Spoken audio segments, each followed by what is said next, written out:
Hello everyone, welcome to learning science. आज का हमारा टॉपिक है इंथैल्पी और हीट कंटेंट। आज हम समझेंगे इंथैल्पी क्या होता है, जिसको हम हीट कंटेंट भी कहते हैं। सबसे पहले लिखते हैं कॉपी पर टॉपिक का नाम, जो कि है हमारा इंथैल्पी और heat content. First law of thermodynamics के मुताबिक जो चेंज इन इंटरनल एनर्जी होता है वो Q minus P delta V के बराबर होता है, और ये हमने पहले प्रूव भी किया था।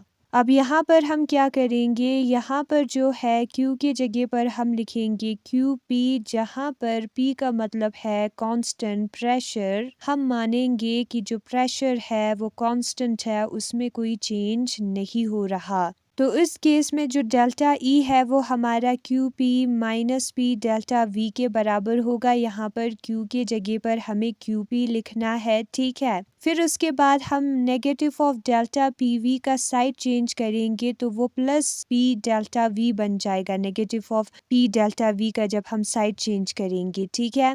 तो क्यू पी जो है वो हमारा delta E plus P delta we आएगा। डेल्टा ई का मतलब है E2 minus E1 change in internal energy, और डेल्टा वी का मतलब है V2 minus V1 change in volume, ठीक है। फिर उसके बाद E2 और V2 वाले टर्म्स को हम साथ में लिखेंगे, और E1 V1 वाले टर्म्स को हम साथ में लिखेंगे, और नेगेटिव साइन को हम कॉमन बाहर निकाल लेंगे, negative of E1 minus P V1 में से, ठीक है। अब ये जो टर्म है E प्लस पी वी वो H के बराबर होता है, तो ये हमारा H2 होगा, क्योंकि ये 2 वाला है, फाइनल वाला वैल्यू है। और ये हमारा H1 होगा, क्योंकि E पी वी H के बराबर होता है। यहाँ पर सबस्क्रिप्ट पे 1 है तो 1 होगा, ठीक है। इनिशियल वैल्यू है हमारे इंथैल्पी का। तो H2 माइनस H1 जो है वो हमारा डेल्टा H के बराबर होगा। ये फाइनल है 2, H2 हमारा फाइनल वैल्यू है इंथैल्पी का, H1 इनिशियल वैल्यू है इंथैल्पी का, उसका माइनस जो है वो चेंज इन इंथैल्पी के बराबर होगी, डेल्टा H के बराबर होगी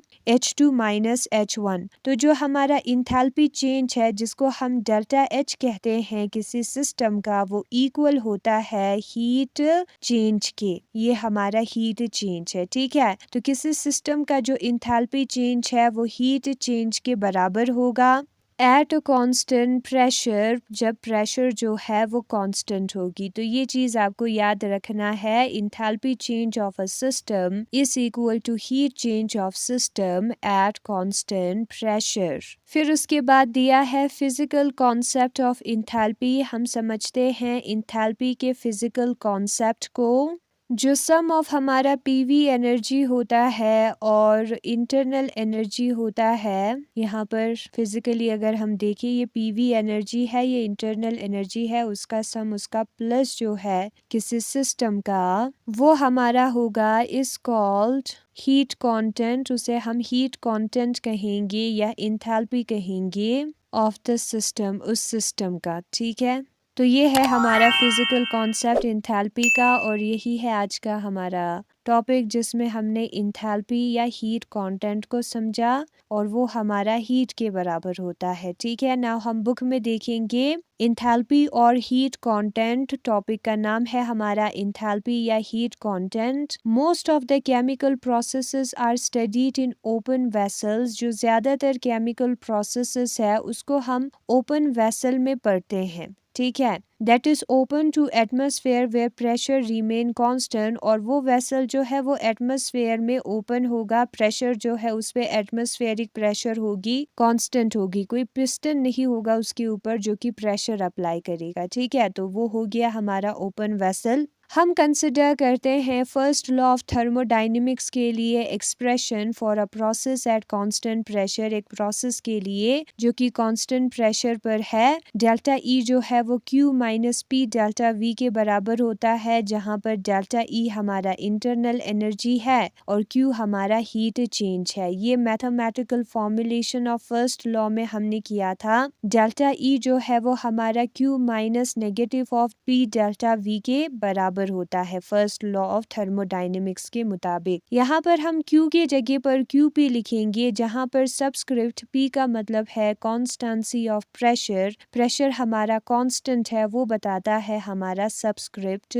पी, ठीक है। क्यू के जगह पर हमें क्यू पी लिखना है। फिर negative of P delta we का हम साइड चेंज करेंगे तो वो positive of P delta we बन जाएगा। क्यू पी हमारा delta E plus P delta we आएगा। डेल्टा ई के जगह पर हम E2 माइनस E1 लिखेंगे और डेल्टा वी के जगह पर V2 माइनस V1 लिखेंगे क्योंकि ये बराबर है, ठीक है। फिर E2 वाले टर्म्स को एक साथ लिखेंगे, E1 वाले टर्म्स को एक साथ लिखेंगे, नेगेटिव को कॉमन बाहर निकालना है। अब ये जो इक्वेशन सेकेंड है उसमें हमें पता लग रहा है कि जो हीट चेंज है ऑक्वेरिंग एट कांस्टेंट प्रेशर, जो कि कांस्टेंट प्रेशर पे हो रहा है, is the difference between two quantities each of which is defined by E plus P V. वो दो क्वांटिटीज के डिफरेंस के बराबर है और दोनों क्वांटिटीज में E प्लस पी वी है। एक में सबस्क्रिप्ट में 2 है, दूसरे में सबस्क्रिप्ट में 1 है, ठीक है। ई पी वी जो है वो स्टेट फंक्शन है तो उसका सम भी स्टेट फंक्शन होगा, ये आपको याद रखना है। स्टेट फंक्शंस का सम जो है वो स्टेट फंक्शन होता है, यानी कि ये पाथ पर डिपेंडेंट नहीं होगा। और ये जो टर्म है E प्लस पी वी, उसी को हम थर्मोडायनेमिक्स में इंथैल्पी या हीट कंटेंट कहते हैं सिस्टम का, और उसको हम H के साथ डिनोट करते हैं।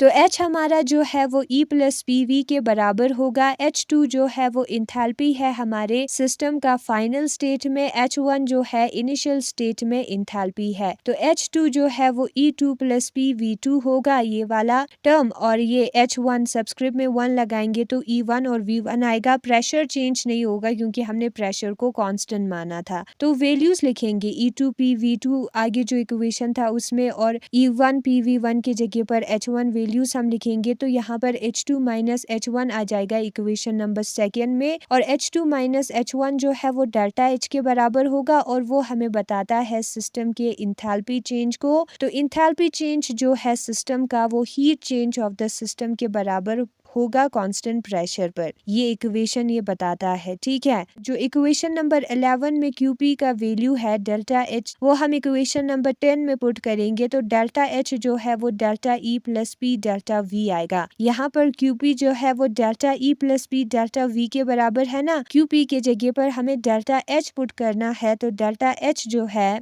वो delta E plus P delta V आएगा। Hence the enthalpy change accompanying a process may also be defined as internal energy change of the system and the pressure volume work। तो जो enthalpy change होगा किसी process का वो internal energy change और pressure volume work के सम के बराबर होता है, ये हमें पता चला। फिर उसके बाद physical concept of enthalpy दिया है। Physical concept of enthalpy में every system tends to occupy some volume against the atmospheric pressure. Her system जो है वो क्या करता है, वो एटमॉस्फेरिक प्रेशर के खिलाफ जाकर कुछ वॉल्यूम ऑक्यूपाई करता है, एक्सपेंड होता है, ठीक है। तो इसमें जो है इंटरनल एनर्जी के साथ साथ एक प्रेशर वॉल्यूम वाला एनर्जी भी होगा। तो जो प्रेशर वॉल्यूम वाला एनर्जी है और इंटरनल एनर्जी है, उन दोनों को हम हीट कंटेंट या इंथैल्पी कहेंगे सिस्टम का। उसमें दो एनर्जीज होंगे, एक तो इंटरनल एनर्जी हुआ, उसके साथ साथ एक प्रेशर वॉल्यूम एनर्जी होगा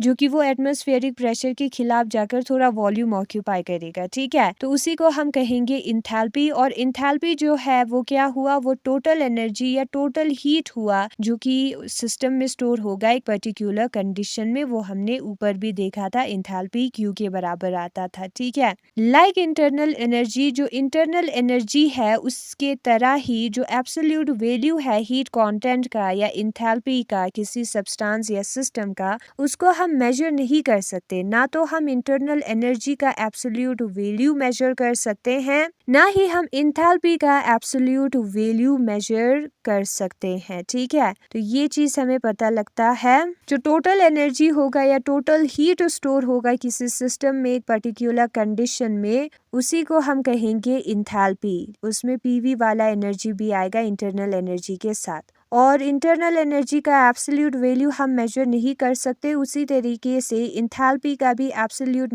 वैल्यू हम मेजर नहीं कर सकते। Fortunately this is not required also, और किस्मत की बात है कि उसकी हमें ज़रूरत नहीं, ठीक है। इंटरनल एनर्जी की इंथैल्पी की एब्सोल्यूट वैल्यू की हमें ज़रूरत नहीं होता है। थर्मोडायनेमिक प्रोसेस में हमें सिर्फ जो है इंथैल्पी के चेंज के बारे में पता करना होता है, only the changes in enthalpy which is easily measured experimentally. Thermodynamic process में हम सिर्फ इंथैल्पी में चेंज को यूज़ करते हैं, ज़रूरत होता है उसका, हमें कंसर्न उसकी होती है और उसको हम एक्सपेरिमेंटली आसानी से मेजर कर सकते हैं। और ये भी मेंशन किया गया है कि जो EPNV है वो एक्सटेंसिव प्रॉपर्टीज है, इंटरनल एनर्जी, प्रेशर और वॉल्यूम। तो इंथैल्पी जो है वो भी एक एक्सटेंसिव प्रॉपर्टी होगी। तो एक्सटेंसिव प्रॉपर्टी होगी इंथैल्पी क्योंकि उसमें जो टर्म्स इन्वॉल्व है वो सारे एक्सटेंसिव प्रॉपर्टीज है। तो ये हो गया हमारा फिजिकल कॉन्सेप्ट इंथैल्पी का। फिजिकली इंथैल्पी क्या होता है? एनर्जी होता है, ठीक है, टोटल एनर्जी, और उसका हमें सिर्फ चेंज ही पता करना होता है थर्मोडायनेमिक्स में। डेल्टा एच ज़रूरी है थर्मोडायनेमिक्स में, और डेल्टा एच जो है वो delta E plus P delta V के बराबर होता है न्यूमेरिकली, या E प्लस पी वी जो टर्म है उसी को हम इंथैल्पी कहते हैं, वो चेंज होगा डेल्टा एच वाला। तो यही है आज का हमारा टॉपिक जिसका नाम था इंथैल्पी और हीट कंटेंट, जो कि हमें फर्स्ट लॉ ऑफ थर्मोडायनेमिक्स से मिलता है न्यूमेरिकली, और फिजिकल कॉन्सेप्ट भी हमने समझा। Thanks for watching.